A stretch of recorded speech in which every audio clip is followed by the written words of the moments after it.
Okay, why don't we get started? Awesome. So welcome to the InclusiveU info session. We're excited to see so many faces and a lot of familiar faces. So welcome back if you're joining again. So we just wanted to run through some quick housekeeping and then we will get started and you can meet our team. So just a few things. We are recording. So if you do not want to be in this recording, just shut off your camera.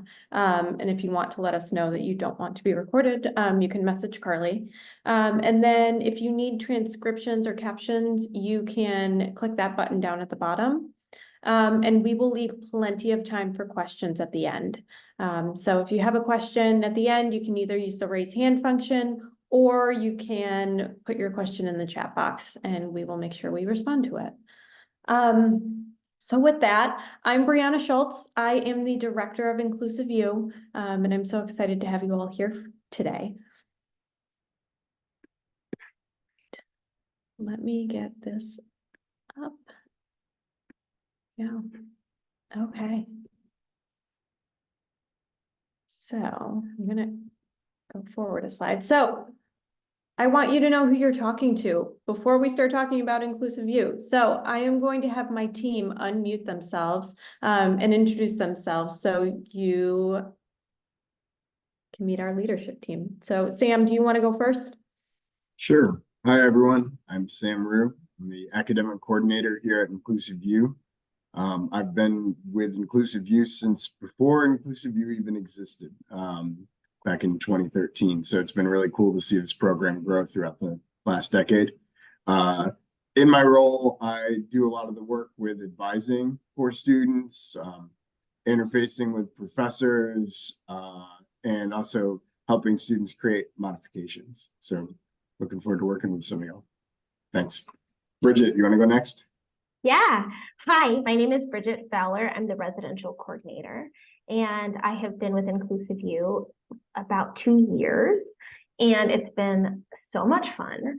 So I primarily work around living on campus and student life and dorm life, and helping folks adjust in that arena, and I look forward to meeting you all.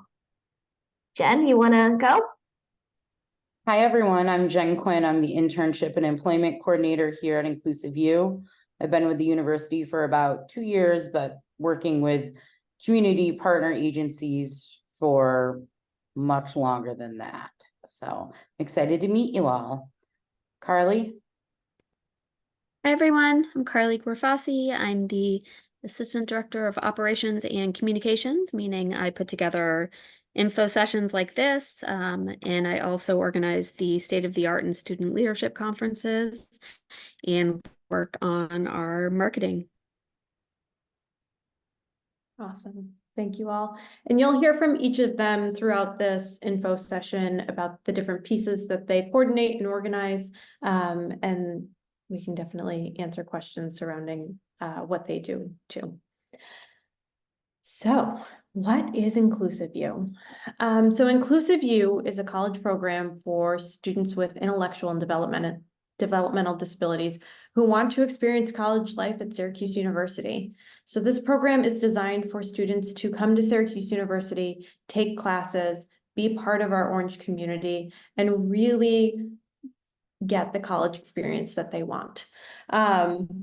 Our students are fully included in all aspects of Syracuse University. They attend main campus classes, they go to SU basketball games, they attend events on the quad, they intern on campus, they work on campus. We are really thankful to this community that our students are just as wrapped into the campus as they can be. Most of you have seen our InclusiveU video, but if you haven't, Carly is going to drop the link in the chat, and I encourage you to check that out to see our program in action and meet some former students who have now gone on and are engaged and working in the community and living in the community, and have really taken their college experience and expanded on it. So Carly will drop the link in the chat, but check out that video. So welcome to college. college is much different from high school. So pieces that we're going to talk through today are the academic coursework. What will you do in classes here? What types of classes are available? What kind of supports can you have during classes, and supports in the residence halls and supports on campus? What support we offer in general. We'll talk through that. We'll talk about our peer-to-peer programming and student activities and how students access social opportunities on campus. We'll talk through clubs and organizations that our students have the opportunity to be a part of. We'll talk about internships and work experience and how our students get different jobs on campus. And then we'll also talk about inclusive housing options. So Sam, I'm going to throw it to you. Alrighty. So as we all know, any college program, academics are a huge part of that. And so it is expected that if you're going to be an InclusiveU student, that you're going to be taking some college classes. Our InclusiveU students have access to essentially the entire course catalog that's offered to any other Syracuse University student. We have students taking classes in an extremely wide area of studies. We have some students who are over in the Falk College taking classes in food studies, who maybe want to work in a kitchen or an area related to the food system. We have students who are over who are working towards human and family studies, who may want to work in a daycare or another related childcare center like that. We have students working in sports management. We have students working in history, sciences, all over the university. So you really do have the opportunity to choose your own area of study. There are certainly some classes that we recommend that all college students take, but really you have the opportunity to build your schedule and your classes the way you want them. And all that takes place through our advising process. So as an InclusiveU student, you'd be assigned to, this point in time, one of the four of us, between myself, Brianna, Jen, and Bridget, as an advisor. And we'd be there to help you through the college experience of deciding what you want to study here, picking a major, picking your classes. We'll be there every step of the way for you on that. And then also interfacing with your professors and things of that nature. All of our students are working towards a meaningful credential here at the university. A vast majority of our students are auditing their classes. And what that means is that they are taking the class and they're involved in the classroom, but they're not taking it for a traditional college credit. The reason for that is that most of our students would have a really hard time being in a college level classroom without any sort of modifications made. And if you're taking classes for credit, you cannot have those kinds of modifications. So a vast majority of our students audit their classes so they can modify the coursework. So talking a little bit about modifications. Modifications are things where you really are changing the format of what's expected of you. So you may take a 5-page paper that the class has been assigned and shorten it to 1 page. Or if your writing skills are not strong, maybe you're changing it to a PowerPoint or a presentation that you're doing with your professor during office hours. Our students who are auditing their classes have the ability to make those kinds of modifications to their coursework. And then all students, regardless of whether you're taking for credit or audit, have the ability to have accommodations through our Center for Disability Resources. And these are things that you're probably familiar, like extended time on a test, or being able to take an exam in an alternate location, or maybe having someone read the questions out loud to you, or having them write your answers down. Things where you're still expected to do the same amount of work as any other student, but it's kind of just changing the way that you do it. Whereas modifications actually change the expectation. So if you're auditing your classes, you have access to both of those. If you're taking a class for credit, you have access to just the accommodations. And all of our students, to finish this point, are working towards a meaningful credential. That credential is typically a non-credit certificate. in the area of study that you choose. And those areas of study are all based on the already existing majors that Syracuse University offers. So my last point here is just related to academic mentor support. We do highly encourage that our InclusiveU students bring a support with them to the classroom. You can do that in a few different ways. For our students who are in state and using self-direction, they have the ability to hire their own staff through the self-direction process or work with one of our community partners to hire a Syracuse University student to support them. We'll talk a little bit more about those supports in a bit.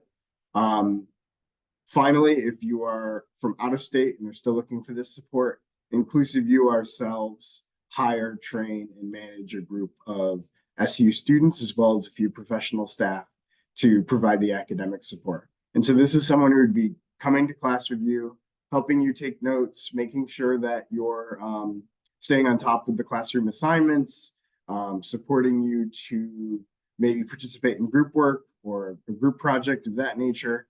And then they're also there to spend some time with you outside of class, to do review, to do readings, to help you out with your projects, things of that nature. Thanks.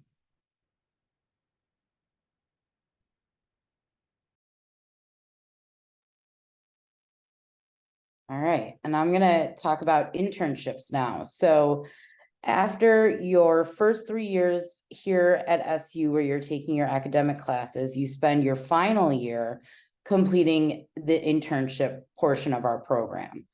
So you'll do 2 different internships, one in the fall semester and one in the spring semester. And for both semesters, you will spend an hour in the classroom in the morning, where we will talk about and help you master a bunch of employment skills. We work on networking, how to approach interviews. We'll help you build your resume, set up LinkedIn profiles. We try to bring in some people from the community to talk about different fields of work that are out there that you may not know about. So we do that each morning, Monday through Friday, for about an hour, and then you go out to your internship for about 5 hours a day. So you're out on campus completing your internships. We really focus on transferable job skills. So you may want to work, I don't know, with animals at a veterinary clinic. SU does not have a way for you to work with animals, but we do have lots of ways for you to build some of those skills of working with people, interfacing with the public, answering phones, responding to emails, all those skills that you would still need to be able to have to work in a veterinary office. We also give you the opportunity to explore different interests. You may think that you would like to work with young children in a childcare setting, and you can experience an internship doing that here on campus. And then you realize maybe that's not what you want to do. Or maybe you thought you wanted to work with babies, but you actually prefer working with like children who are a little bit older, who you can interact with more. We also have a business engagement group with a bunch of community business owners here in the Syracuse area, some who also have out-of-state businesses who we help connect you with. We do some mock interviewing. We invite them in to talk about different businesses. We have them come in and help you network and build those skills and your comfort levels. And then once we get closer to you graduating, we have lots of planning meetings and talk about what future supports might best fit your needs and what you hope to do after graduation.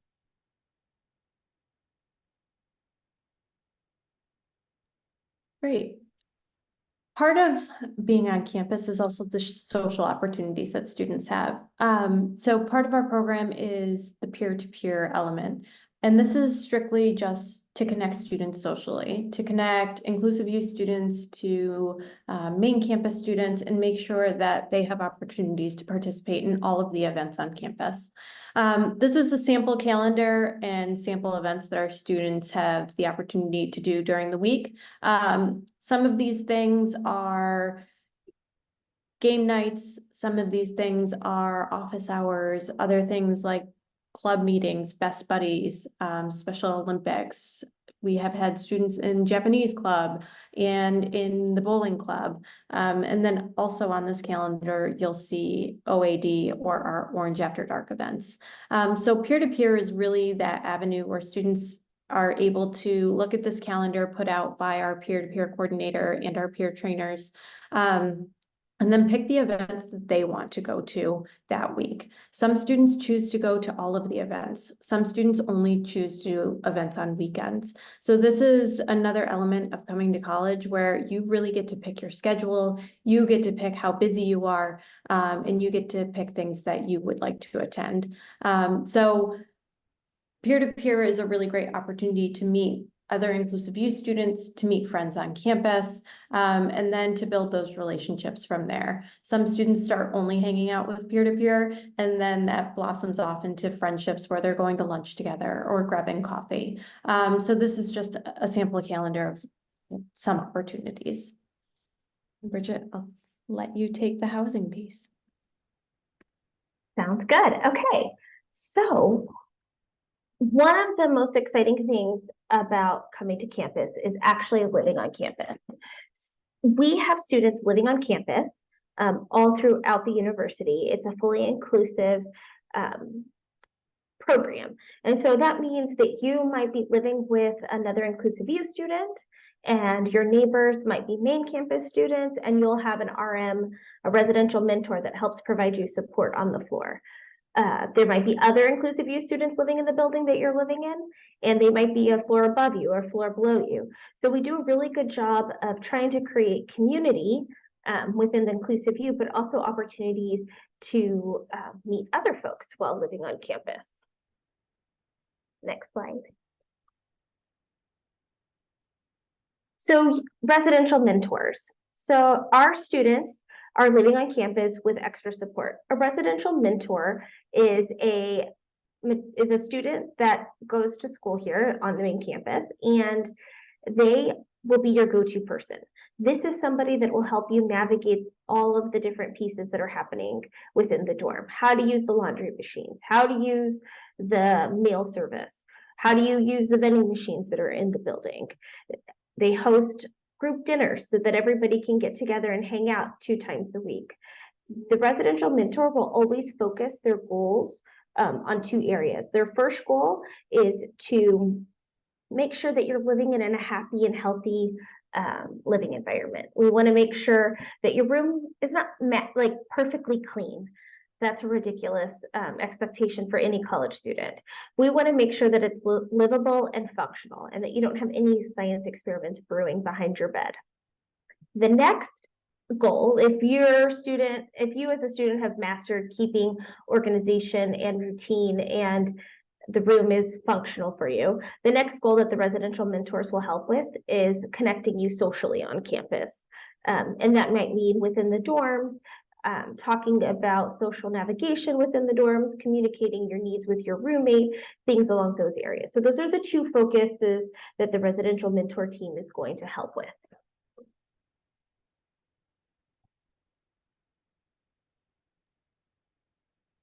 And then an important thing is living the college experience.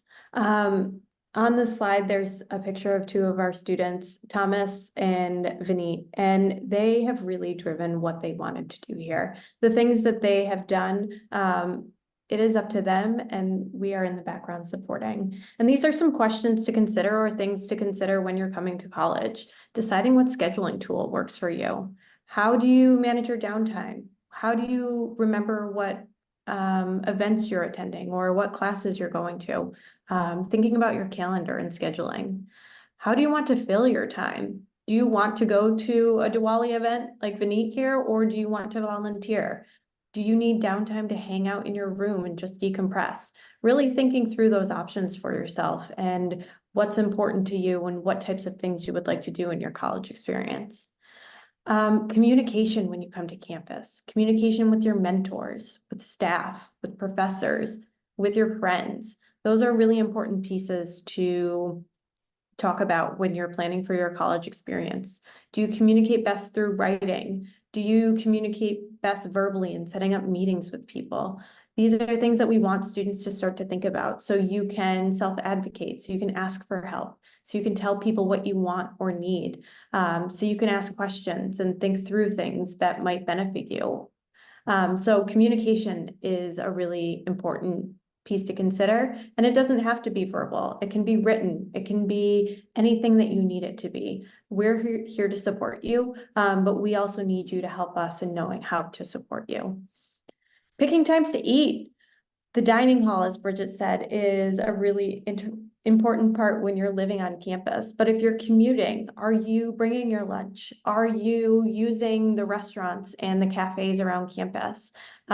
Really considering what your schedule looks like when eating, to make sure you have enough energy for the day, that you can stay focused in classes. Those are really important things to consider. Building and health and wellness activities. Sam talked about all the really great classes that we have academically, but our Barnes Center also has fitness classes that they offer. They offer different things from indoor cycling to yoga to Zumba, anything that you want. You could rock climb, you can lift weights, but building in those things, if that is really important to you, and taking that time to do that and building that into your schedule. And then last, asking for help. Whether it is texting somebody or calling somebody, identifying those people who are part of your circle. Our staff is always here, but each student has those important people in their life who can also help them, whether it's they're sitting in the same room or if they are 4 hours away. Really identifying those people who can help you make decisions and help you work through any problems that you have. These are all really important things to consider as you're coming to college.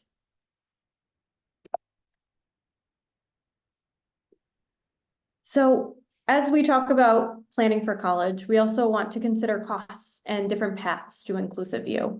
On our website, there is a whole breakdown of our cost and aid, depending on which path you choose. But we just wanted to highlight a few things here.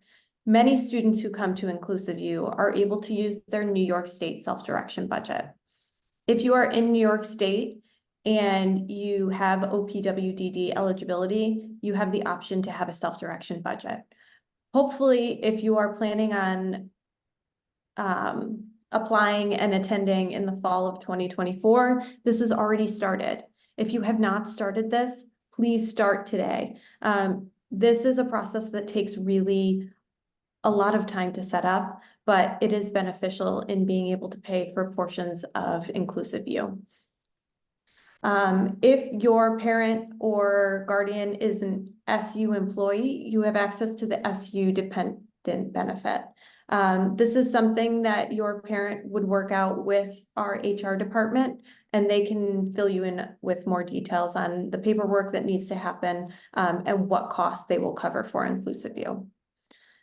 Many of our students are private pay or self-payers. So if you are out of state or do not have a self-direction budget, this would be how you would pay for college. We also have generous donors who have made scholarship options available. So as you're applying or if you have questions about that, feel free to ask. And then we are a comprehensive transition program, and students can fill out the FAFSA and be eligible for certain types of federal financial aid. So as you're filling out the FAFSA, all you will select is Syracuse University, and your application will be directed to the appropriate office. And then we can answer specifics about cost and aid through email if you have a certain situation or any questions. Applying to InclusiveU. We are quickly coming up on our application deadline. Our InclusiveU application is due by January 15th of 2024. Many people on this call have started applications, so don't forget to finish that application and press submit. If you haven't started your application, you're probably wondering the criteria to apply. And we are looking for students who are motivated to come to college. We do not have a diploma qualification or a reading level. We want to know why you want to come to college. If college is the right next step for you, we want you to apply and we want to get to know you more. We have an online application and you can scan the QR code here to access that application. And we ask various questions. We ask questions surrounding who you are and what type of school you went to and what accommodations you use in school. We ask different questions about your skills, and we also give you an opportunity to answer questions about why you want to come to college and why Syracuse. And then we interview everybody who applies. So once you click submit on that online application, your next step is to complete our in-person interview. We want to get to know you better, and we know it's not always through an online application that we know who you are. So you will have the opportunity to meet with myself or one of the 3 coordinators on this call so that we can have a conversation, so we can understand who you are and what supports you need to come to college. After that interview, our team meets and we make our decisions, and we send out our admissions decisions early March. And we really try and stick to the timeline of the university. So early March is when our admissions decisions come out. Our team, this is the hardest part of our job, and making admissions decisions is never easy. But if you have any questions about our application process and what's involved, we're also happy to answer those questions. All right, so we reached the part for questions and discussion. We left lots of time for questions because we know our applications is due soon. We know that there's a lot of information here that we covered. So if you would like to enter your question in the chat or use the raise hand function, we can moderate our questions, and I'm going to stop sharing my screen so we can see everybody.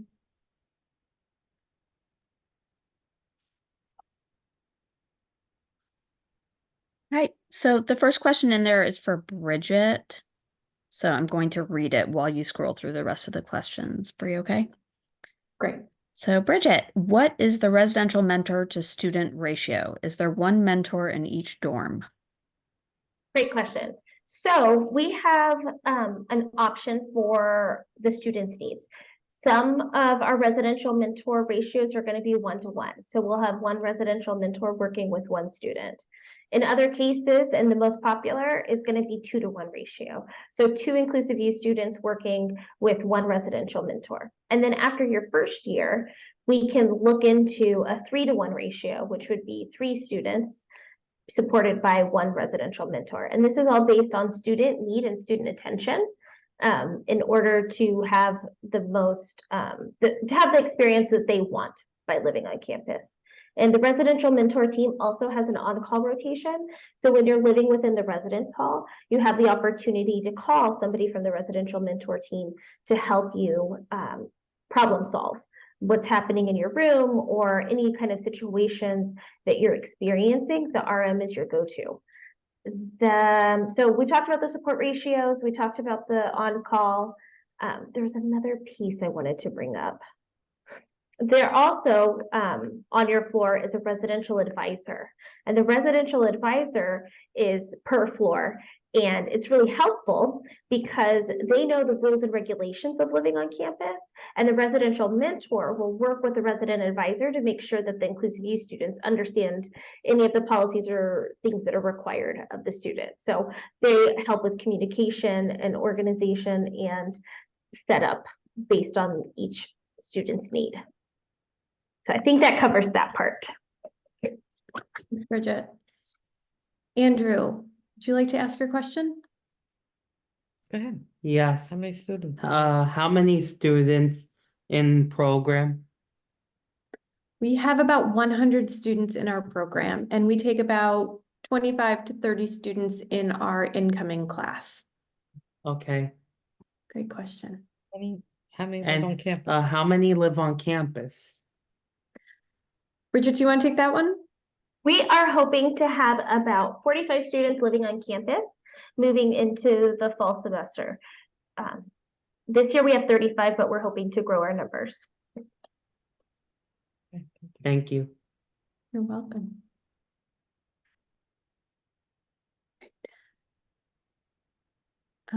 Sorry, I'm scrolling through the chat. There's lots of questions.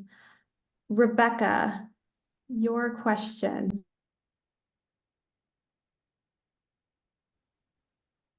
Yes, did you want me to say my question or are you reading it? Sure. I can't hear anybody. Britt, you muted Can yourself. You Do know, you want me as long as we to- use Zoom, I'm still not great with the mute button. Do you want me to just quickly say what it is? Yeah, that would be Okay, so yeah, so my daughter, Reagan, who is not here at the moment, she had an appointment. She actually was accepted as a matriculated biology student for Syracuse for this school year, but because of she's non-speaking and types to communicate, and has some executive function problems, we were like, well, this probably isn't the best fit, but she really wanted to apply to Syracuse. So we thought maybe a good stepping stone would be to get her there through InclusiveU to learn that campus experience. But she currently still needs a communication partner. We're actually taking her to a center in a couple weeks so that we can start that process of independent communication. But I'm not sure if you have students that type to communicate and need that support, like how that would work.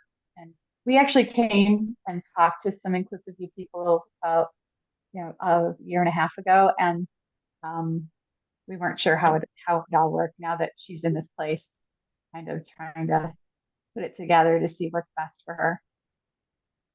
I think with how specific this question is, it'd be best for us to just set up a time to chat sometime, maybe in the next, probably early on. If you're applying for this fall, then that's probably something we want to do next week. So yeah, if you want to shoot me a direct email, I can type my chat. Yeah, and that's okay. So I just ask, do you have students? Because I know that there is a spell to communicate community that has some connection with Syracuse. I didn't know if you even had students that do that. yes, I mean, we have worked so with you do. students who are nonverbal. Okay. And we do have Thank you. key types to communicate. Yes. Okay. Okay. That'd be good because But she yeah, does have self-direction and, okay. I'm not sure if you would reach out to me or I reach out to you, how do you want to do I'm that? putting But my email in the thank chat right now. Shoot me a message. Okay. And we'll set up time to talk next week. sounds great. Thank you so much. No problem. Great. Thank you. Janet's question, would alternate assessment high school credential be okay for applying? Yes, absolutely. We do not have a certain diploma criteria, so that would be great. Yeah, just to clarify, we do not even mandate that a student has graduated high school to apply to the program. Obviously, completing high school can get you better prepared for college, but it's not a requirement. And we have students coming to us with local diplomas, Regents diplomas, CDOS, you name it. So no formal requirements in that area. Great, thank you. Bridget, we have another question about where does the residential mentor live? In the room? Are they a neighbor? Can you describe the setup a little bit? Too. Most of the time, the residential mentor will live close by. So this might be next door neighbor, or this might be a couple rooms down. And we have some situations where residential mentors are a couple floors up. So we do our best to try to make sure that the residential mentor is as close to the student as possible. And through the interview process, we will have many conversations as we do these placements to make sure that it's the best fit for each student. We have in the past done situations, where a student does live in the dorm room with a residential mentor. And that's always an option to discuss. What happens in those situations is sometimes the student feels like they're always being observed and they don't get as much downtime as they've wanted. And then sometimes the residential mentor feels like they're always working and they don't get the downtime. So to respect boundaries, we don't always use that model of a residential mentor in the room, but it's always an option for us to discuss depending on student need. Great. And then just to add on to that one, there's a question about, are the dorm rooms shared? Can you talk a little bit about some setups our students have had? Yeah, so we have students living in singles. We have students sharing a split double. What that is a room that has a wall that goes halfway down it so that the room is sectioned in half and each student has access to one half of the rooms. Then we have open doubles where the room is just a standard large room with 2 beds in it that the students share that space. There are 3 bed configurations. There are in shower, like in bathroom suites that are available. And typically these are given to students that have a accommodation request or a need to have that bathroom space. And pretty much all over campus, students have the opportunity to live, and we will make the placements so that they have community and opportunity to make friends. Great, thank you. There's a question in here about taking 25 students for each academic class. Yes, each year we admit about 25 to 30 students, and our acceptance rate is about 50%. So that's just something to keep in mind as you're going through the process. And there's a question about our male to female ratio. It's about 60% male, 40% female, but that can change year to year. Sam, there's a question about the individual mentors who come to class with the students as an add-on fee. So can you talk about the differences, and then can you talk about some training with the students who are working as academic mentors? Sure. So I mentioned this earlier. There's kind of like a few different pathways for receiving that mentor that's coming to class with student, helping them out. Our students that live in state are welcome to use their self-direction budget to either hire their own staff. Maybe there's someone that they work with in the community that they really like and want to bring with them here. That's most typical for our students who are commuting. So that's definitely an option. If that's the case, we do have some formal training that we can send out to them that's specific towards working with students up here at the university. But largely that would be up to you to train and manage that mentor since you are hiring them on. If you choose to work with one of our 2 community partner agencies, they have formal training and guidance that they go through, and then they do our student training as well. A majority of those people that are working with the students would be also Syracuse University students, but they do hire a few professional staff as well. So that's another option in a way that you can use your budget to have a support staff. But yes, there's formal training. And then finally, it's a very similar situation for the people that we are hiring and training. We have a large pool of students that we hire, train, and manage, and then also a few professional staff. All of them go through a formal training through Syracuse University before they begin. I hope that helps answer. Thank you. Bridget, go ahead. I have a quick thing to add. So the residential mentor is not something that can be covered under the self-direction budget. And I wanted to just bring that to the attention. Also, people living in residence hall are paying for the room and the meal plan as well. In some cases, they can get reimbursed for part of those costs within their budget, but everybody's budget's a little bit different. So I just wanted to clarify that in case people were curious. Thanks, Bridget. It's really helpful to talk to your care manager, your broker, to make sure that they know you're applying and that you are interested in attending college in the fall. So definitely put that on their radar if you have not already. Hayden, could New York State self-direction help pay for a part-time accommodation? So many of our students use the community hub line to pay for support to go to class academically. But are you thinking of a different accommodation, Hayden? If you don't mind unmuting or answering in the chat. I'm thinking of the part-time accommodation to be considered full-time, so we still have the same abilities as a full-time student, but you're on a part-time course load. Thank you for clarifying that. So our students are registering for their courses through the College of Professional Studies.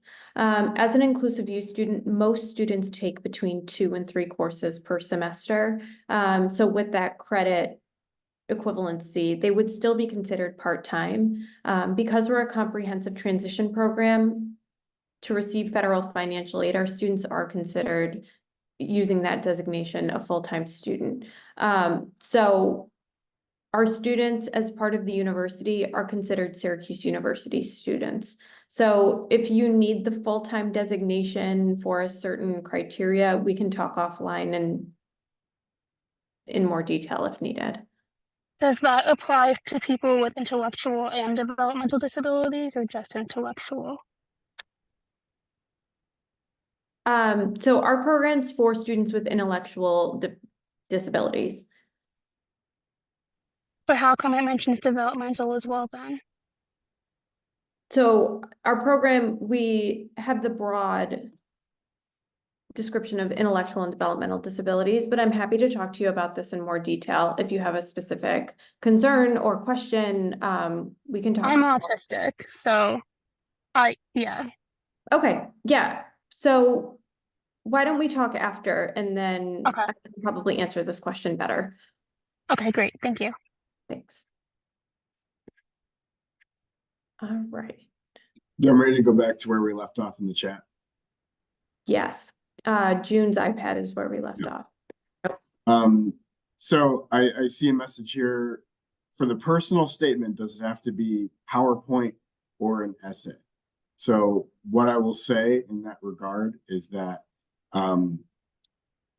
we are pretty open to receiving a whatever is the best way that you're able to present yourself for the personal statement. There typically is a writing component, but you're welcome to submit any sort of supplemental information to us that you think will help us get to know you best. And then I see here a student who asked, if I graduated in 2022, then went to a college program, do you want my high school IEP or my college write-ups from my professors? The more the merrier.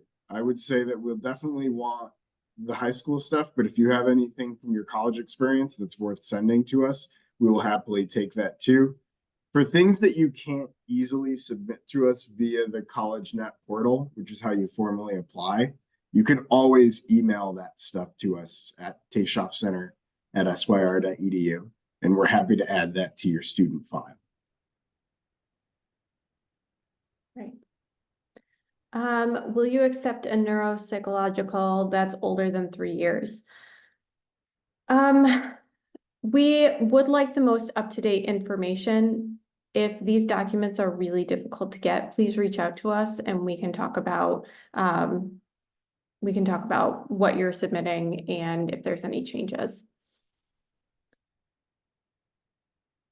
Janet asked, what kind of high school degree or credential is required to apply? And Sam said earlier, we do not have a specific degree or credential to apply. Some students have not achieved that high school credential. We want to know students' motivation for coming to college. So we don't have that requirement on our application. And yes, there are different types of math classes. There's lots of different maths that students can take, from statistics to problem solving. The full course catalog is open to students. All right. William wants to know if he can work with the football, basketball team. We do have some students who are working with the basketball team and the football team. There are different application processes for both, but it is a possibility, yes. We love our sports teams. You want me to take the next one? Yeah. So are IU students involved in SU sports teams like cheerleading? Varsity sports are only possible for students who are full-time SU matriculated students. So any sort of varsity sport would not be available for our InclusiveU students, but there are there's a vast amount of other ways that students can get involved with sports. There are club teams, there are intramural teams, there are clubs that have a sport bend to them. So there's plenty of other ways to get involved with sports here on SU's campus. Great. Sam, do you want to take the next one too? Hold on. I'm E. sure. Hogan? What? Sorry, from who? No, go ahead. E. Hogan. How do kids coming from a therapeutic boarding school with an assigned social worker do? And how does work for kids who are very aware of and not happy with their neurodivergence? To my knowledge, and anyone can correct me if I'm wrong, but I do not believe that we have had a student come from a therapeutic boarding school with an assigned social worker to InclusiveU. That does not mean that there's no path forward for them by any means. But I think this would be something that we'd want to take into a follow-up call and chat more about what their needs might be. And so yeah, let's set up a follow-up call to chat more specifically about that. From Cal, I'm sure the mentors have their own academic workload. Do the mentors have a set schedule for interacting with responding to InclusiveU students? Yes. Every mentor will be formally assigned a schedule that they're expected to follow throughout the academic semester. So I'll talk specifically about the service that I provide. I might have, if you're a student and you have 2 different classes on campus, maybe your Monday, Wednesday one, I have you going with a mentor named John. And John will be with you every Monday, Wednesday for that class period, and then we'll set up time that you guys can consistently meet outside of class. But let's say you have a different class on Tuesday, Thursday.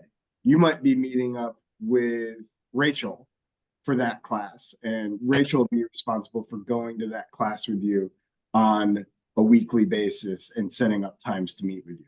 But that should be consistent throughout the course of the semester. Obviously, occasionally students need a day off and things like that, and we're good about acknowledging that and trying to find backup support. But generally speaking, yes, there's a very specific schedule that students will follow weekly. Also, if you don't mind, if you do not have your audio muted, if you could please mute your microphone, that'd be great. Appreciate it. Thanks, Sam. Under opportunities on campus, you mentioned peer-to-peer interactions. Is that between friends in the InclusiveU program or with the general population? Both. Our InclusiveU peer-to-peer program is for everybody. It is a really great way for InclusiveU students to have a group to go to events or games and be involved. I know that I would never go to a basketball game by myself because they can be overwhelming. But if a friend was to go with me, then that makes it a lot easier. Peer-to-peer is a way to connect our students on campus and their partners and their friends in the general population to attend events together. We have a really wonderful peer-to-peer coordinator, Leanne, who works with our peer trainers who all help to create the calendar. These are college students who know what's going on campus. They know what events are important to attend on campus. And they put them into a calendar for our InclusiveU students and any other student on campus to look through and attend events together. They have a specific meeting spot prior to events starting so that they can all go to the event, whether it's an off-campus event or an on-campus event together, and experience that fun together or meet up with other friends on campus. Kathy asked if you apply and get denied, can you try again or are given reason to why you were denied? Yes, you can absolutely keep applying to our program. if you are curious as to why you were not accepted into our program for the fall, you can reach out to our staff and we're happy to talk through acceptance criteria and things to work on for the future. Sandy asked, can you provide information on dual enrollment with high schools for a CTP program? This is a good one. So we do have a dual enrollment entity to our program with our Syracuse City School District on-campus program. Those are our dual enrollment students, and they attend Syracuse City School District, and they apply through the school district to attend the dual enrollment program. Some students have worked with their school district to work out an agreement to pay for certain things at InclusiveU, but that is not something that we are involved in. Sandy, I'm happy to talk to you in more detail about this after. This can get really complicated and in the weeds. So if you would like to reach out to me, I'm happy to talk this through. I can take the next one, Bree. Thanks. Have you ever had out-of-staters with self-direction getting a special case exemption to attend SU with their home state? We have had individuals in other states work with their Medicaid services to be able to get some Medicaid dollars to pay for supports or for classes. It's state by state. I would 100% recommend that you start that battle in Connecticut, as you stated in your message. It is super important, and the more people like you that make that initial step to figure this out, the more people from that state as the years go on can continue to have access to that. We've seen success in Pennsylvania, in New Jersey, and we'd love to see it in other states. So yes, take that battle on. Jen, anything to add? Yeah, I was just gonna add, it is worth your while to check with your state VR vocational rehab as well. And just from a couple things recently that I know have happened, Connecticut seems to be making some good choices with their rehabilitation money. So I would definitely look into that too. Great. Ryan, I see you have a question. Do you want to unmute and ask that question? Hi, can you hear me?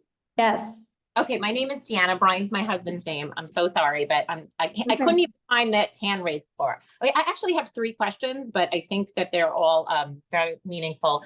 One of the things I want to know how you vet sort of the people, the students that assist the kids that go into the program, because I know in high school a lot of kids join the clubs that support the kids with developmental disabilities, but they're kind of there because they want to build their resume, and it sort of, there's sometimes a letdown, because they really don't want to be friends outside of school. And I'm just wondering, is there a way that you, I want to make sure that the people who are there to support the kids in the program really want to be there, really want to spend time with these types of kids? Because they're not just looking for the continuing of their education, but they're also looking for friends. Sam, do you want to talk about our hiring process and how we select mentors? Yeah, any candidate that has requested to be a mentor through InclusiveU is formally interviewed, and the interviews are pretty extensive and go into some deep detail, basically trying to figure out what's the motivation behind it. Is this just any other campus job, or are there real reasons for you wanting to do this? So I think we definitely do a good job vetting our candidates through an interview process, and then also we get additional information through the training that we do before they're actually onboarded.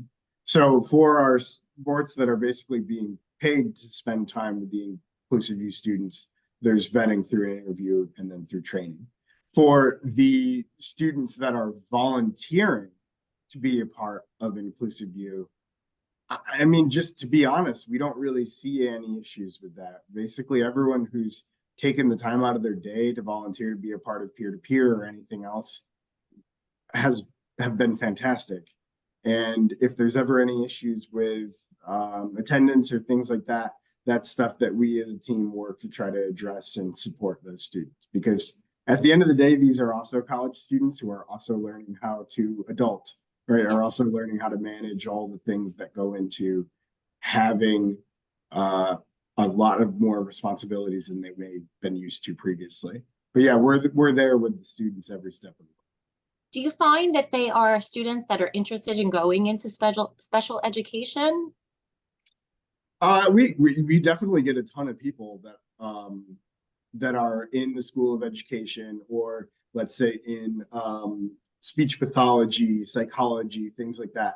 So we definitely do have a lot of people that apply to either be a mentor or apply to do volunteer work through peer-to-peer that come from those schools. But we get people all over the campus. And sometimes it's amazing to like even hear how they heard of us or how they found out that this was an opportunity.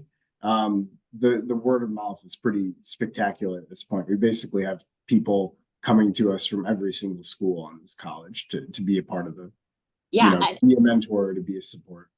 I found out about you guys from a parent of a new student at Syracuse. So the other question I had is, my son's a senior and in high school, and I don't know if he's ready. We didn't apply for the program for this year, and we're about to launch self-direction. So we're on the precipice of all of that. So that leads to my next question, which is, in terms of looking at students in terms of their readiness and age, does it matter that he might be 2 years out or 1 or 2 years out of high school? No, we have students who leave high school at 18. We have students who leave high school at 21 apply. We have students who apply that needed a few years after to be prepared to come to college. It's really up to the student and if they feel ready to take on a college program and college classes and be able to navigate the differences between high school and college.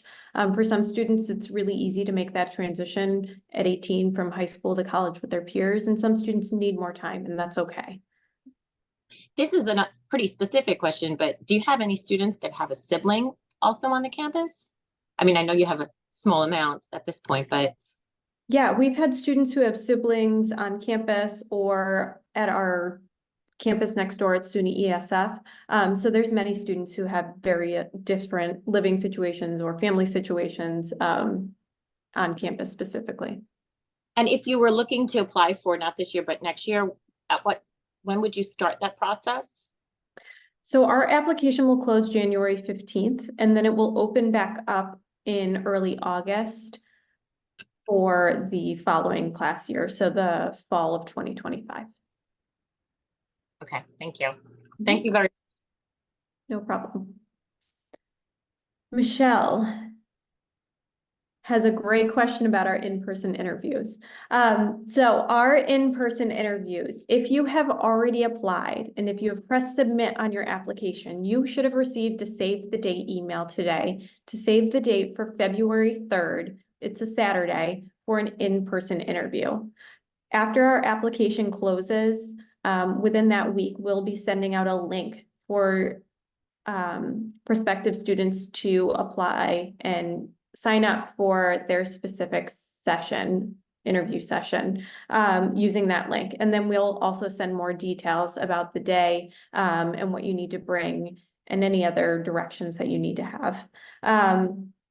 If you have not submitted your application yet or in the process, make sure you do that soon, just so you have enough time to get all of those supplemental materials in.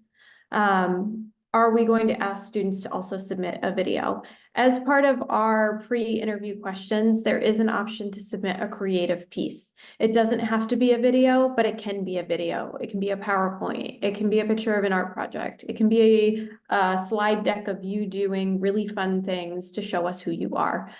We'll also send out a one-page document that gives you some questions to answer or things to consider when doing that creative piece. That will come when we send out the interview sign-up link. Yeah, we've even seen students use TikTok to create their creative piece. So really go nuts with it. Do whatever you can to showcase yourself the best you can.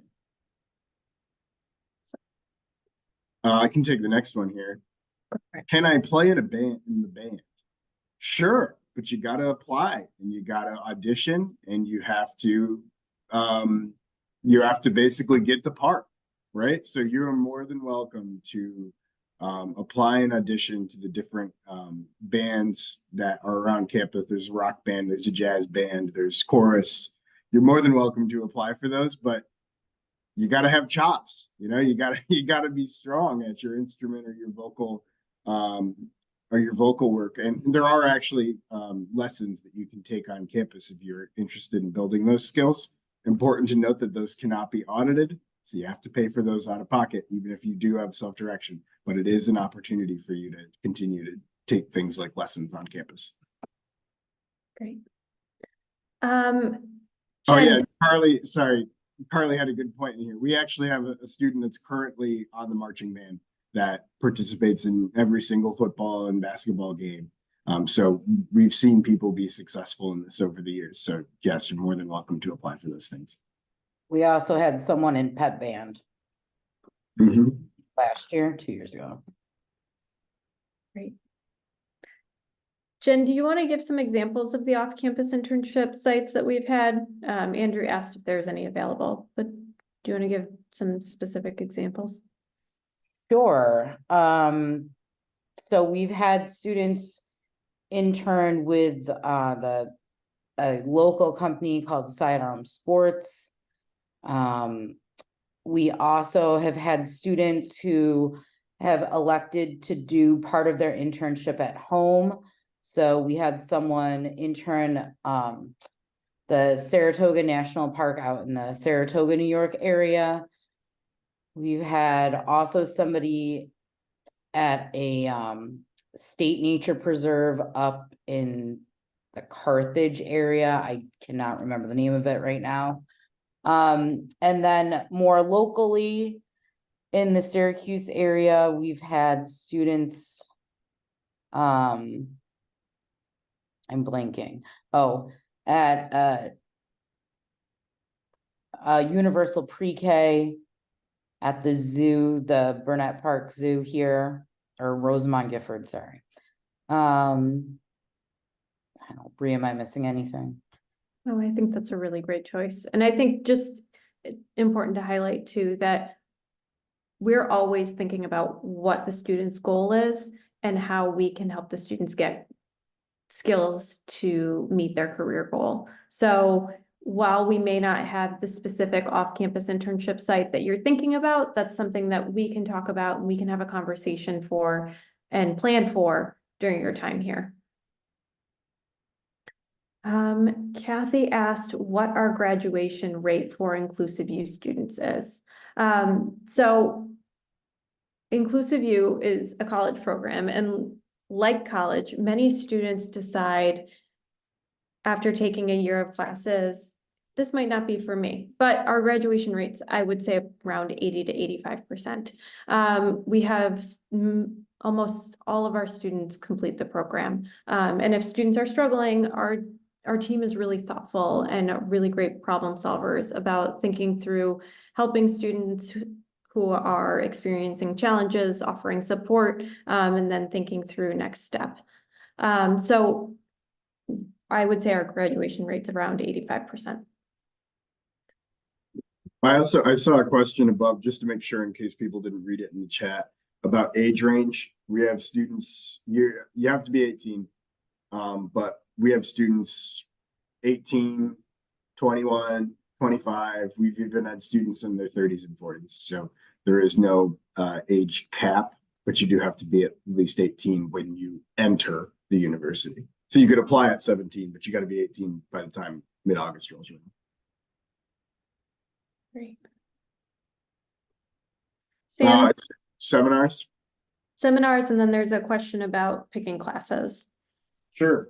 So yeah, so our seminars we kind of look at as interest groups. They're ways to talk about things that are not going to be in a traditional classroom setting, but ways that we can still get together as a group and talk through stuff. So if you go to our website, you can see a list of all the seminars that we have offered this semester. But just to go through some, we have one where one of our former mentors, who's now a personal trainer, at the Barnes Center runs a personal training, kind of like group fitness seminar where people meet up once a week and just work out together. There's one on just like talk sports, right? So everyone gets together in a group and talks about everything that went on in the sports world that past week. We have one on kind of like creative art and expression. This semester, it's on creative art. Next semester, it's going to be on creative writing. So it kind of like, we don't offer the exact same things every semester. We also, Bridget runs one where she meets up with the students in the residence halls and talks about just basically living on campus and what's it like to navigate those interpersonal relationships and things of that nature. So there's always a wide variety to choose from. These are not mandatory. We have some students who choose to participate in none of these, and that's totally okay. We have other students who choose 5 or 6 a semester. It's totally up to you and how you want to build out the types of things and activities that you're a part of each week. Next question here. Can I pick my classes in my interest, which is media and communications in the Newhouse School?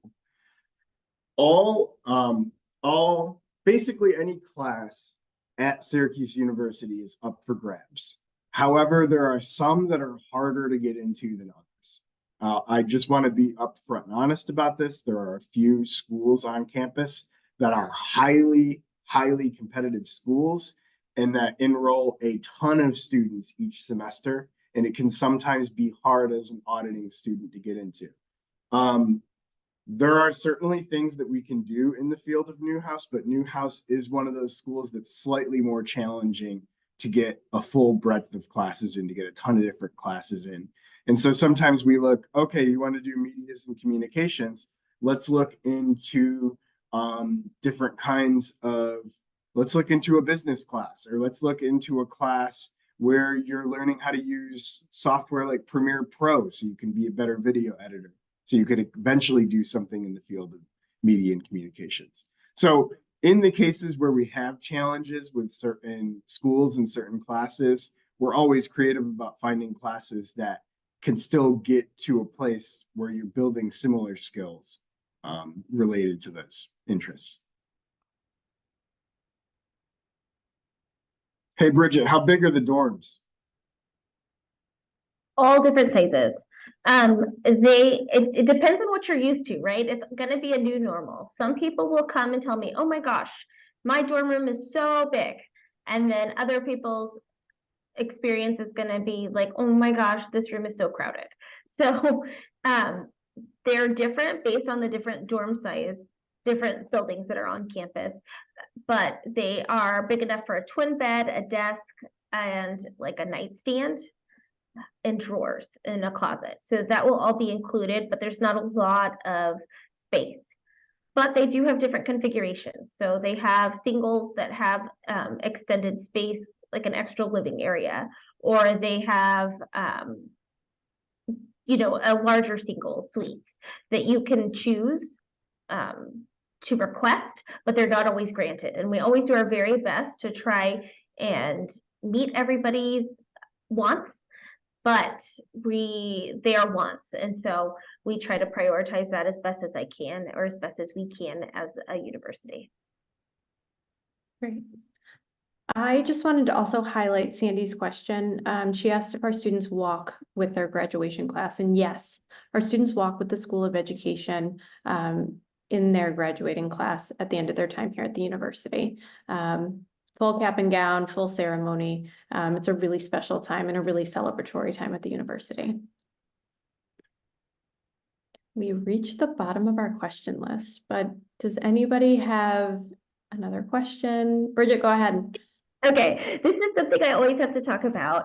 If you are hoping to live on campus and that is part of something that is your goal, I really want you to think about sex education and consent and areas of conflict resolution. These are all skills that are going to be so helpful for you living on campus, because these are what college students are thinking and talking about. So as work with your family, work with your friends, your siblings, your cousins, your local connections to the community through church, and think about what it is about sex education, what it matters to you, and what you want to know and what you need to know, so that living on campus can provide you with the opportunities that you're looking for, and that you have the education to navigate some of that. And of course, we're there to support you. And there is a seminar called Positive Choices that talks about sex education as well.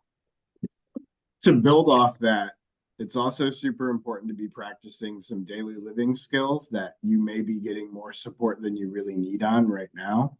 Things like doing your own laundry, cleaning up after yourself in your bedroom and around your communal spaces, fixing your own plate. When you get into the dining hall, it's going to be an all-you-can-eat buffet, and you're going to need to make some solid choices, or else that freshman 15 or 20 pounds are going to creep up on you quick. So it is really important to be practicing these kinds of things that you're going to be faced with doing independently every day before you come to the program, so you're more successful when you get here, if you are living on campus. Yeah. And then if you get sick, how do you take care of yourself? How do you pick up after yourself if you're sick? What do you need when you're sick? So practice some of those things in the next few months. Instead of having that support all there for you, maybe take on some of those tasks. Great, thank you both. Hayden asked, there's a few more questions in the box. Hayden asked, is it possible to pay for InclusiveU with only self-direction and scholarship? Many students have minimized the costs, and it depends on if you're a commuter student or if you're living residentially. So commuter students, it is possible to braid self-direction, scholarships, and financial aid. But again, this is a individualized question, and we're happy to talk through ways to pay and specifically costs. Many students, upon applying, also reach out to our financial aid office at the College of Professional Studies, and the financial aid counselors and the financial aid director are really helpful in figuring out student payment for costs and how to balance all of that. So I would highly encourage you to call the financial aid office.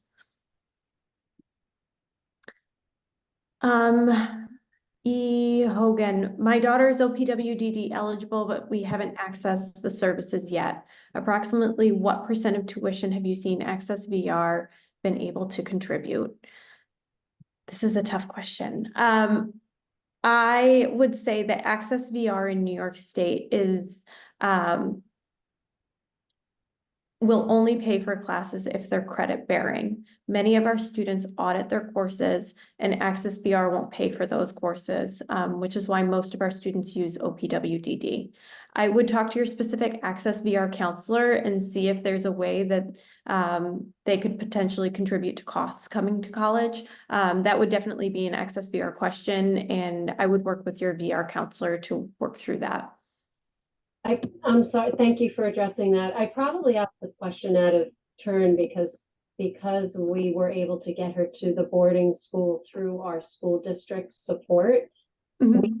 And access OPWDD yet. I thought Access VR was the part that would maybe contribute to a college, but she's fully eligible with OPWDD. So I probably asked the question incorrectly.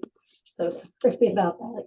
That's okay. I would definitely talk to your team at OPWDD and let them know that your daughter is applying, and see how quickly they can get those self-direction funds and move forward with that piece. Okay. And then will you be sending emails after I know I had asked a question and Sam said, we could talk offline kind of thing. Will you be sending contact emails after this call if we want to direct it to a specific person? What we can do is because there's so many of you on this call, if you have specific questions for us, and we definitely want to talk to you. If you could email our Tayshoff Center at syr.edu email address, we will get back to you and set up a time to talk to you individually and answer all of your questions. So Sam just put in our email address. If you could email us directly, that would be really helpful. Thank you. Thank you. I can take the next. Thank you. We've got a question about retention rate. So similar to an answer before, about 85% of our students complete the program and graduate. I would say that on average, maybe 1 to 3 students per academic year choose at some point along the 4 years that this isn't the right fit for them. It could be due to a lot of different varying factors. But a vast majority of our students complete the full 4 years and graduate. And I would say that's not really determined, I wouldn't think, based on if they're commuters or residential students. It's due to a myriad of factors why a student might choose that it's not the right program for them. But that's a very small amount of our student population each year. In terms of next in-person tour and info session, tours can be made through Syracuse University several days a week, basically every single week of the year. So if you Googled Syracuse University campus tour, or maybe someone else could drop the link in the chat to the campus tours. Those campus tours are just the tour that's offered by Syracuse University.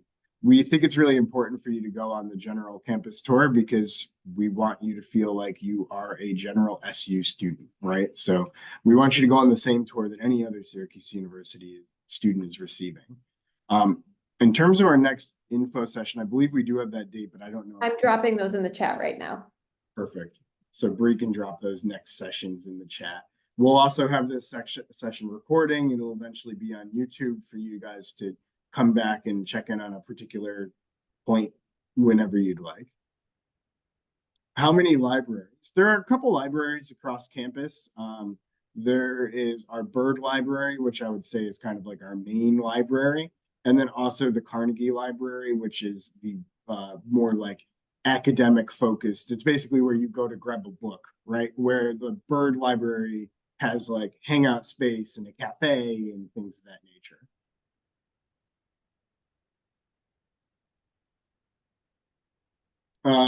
Yeah, just to answer this question for the chat, I know, or for everyone else who's not looking at the chat, I know interviews are in person. However, what's the procedure if there's inclement weather? And Carly said we will certainly reschedule or come up with alternative options if there's bad weather. But you know, when do we ever get bad weather here in Syracuse? This is a beautiful, beautiful place up here. So that'll never happen. So don't worry about it. But yeah, of course, we'll do what we can to reschedule, to push meetings in whatever way we need to make sure that all of y'all get the opportunity to interview. Great. Thank you. And if you have a specific individual question, please email us. We would love to talk to you and talk through your questions. And we look forward to receiving your application and getting to know you all a bit more over the next few weeks. So thank you all for attending, and have a great evening. Take care, y'all. Thanks.